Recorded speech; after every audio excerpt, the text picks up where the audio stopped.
Boeing putting one of its legal challenges to rest. The company set to plead guilty to criminal fraud charges stemming from two deadly 737 MAX jet crashes. Fox 5's Duarte Geraldino joins us live in studio. Duarte, many people are calling this a sweet deal for the company, especially the families of the victims on board those flights. That's right, Natasha. A lot of people are very, very angry about this deal. Now, Boeing is one of the largest plane manufacturers in the world. If you fly, you have likely been on one of the planes that it's built.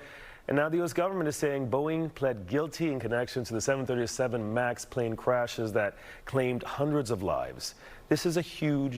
Boeing will plead guilty to criminal fraud charges. The U.S. government says the airline manufacturer violated an agreement that was designed to make planes safer. This agreement was also protecting the industry giant from prosecution ever since two of its MAX 737 jetliners went down, killing 346 people more than 3 years ago. The timing couldn't be worse for Boeing. It's still under investigation for a string of other safety lapses, including that January mid-air emergency when a door panel blew out of an Alaska Airlines flight. CEO Dave Calhoun has been in the hot seat. Congressional leaders are demanding his head. What is it you get paid to do exactly? I get paid to run the Boeing company. Really? Because you're under investigation for falsifying 787 inspection records. The Boeing's under criminal investigation for the Alaska Airlines flight. He announced plans to step down at the end of the year.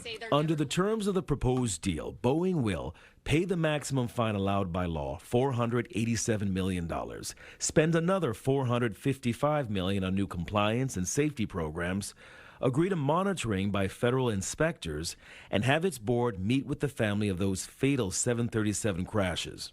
And though this guilty plea would make Boeing a corporate felon, victims' families are not happy. In response to the deal, Paul G. Cassell, a lawyer for more than a dozen families, says this sweetheart deal fails to recognize that because of Boeing's conspiracy, 346 people died. Through crafty lawyering between Boeing and the DOJ, the deadly consequences of Boeing's crime are being hidden.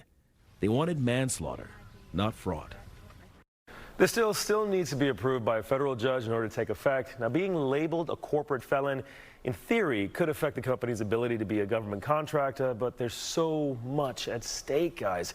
37% of Boeing's revenue last year came from government contracts. Natasha, Steve? That about it. All right, we appreciate it. Thank you.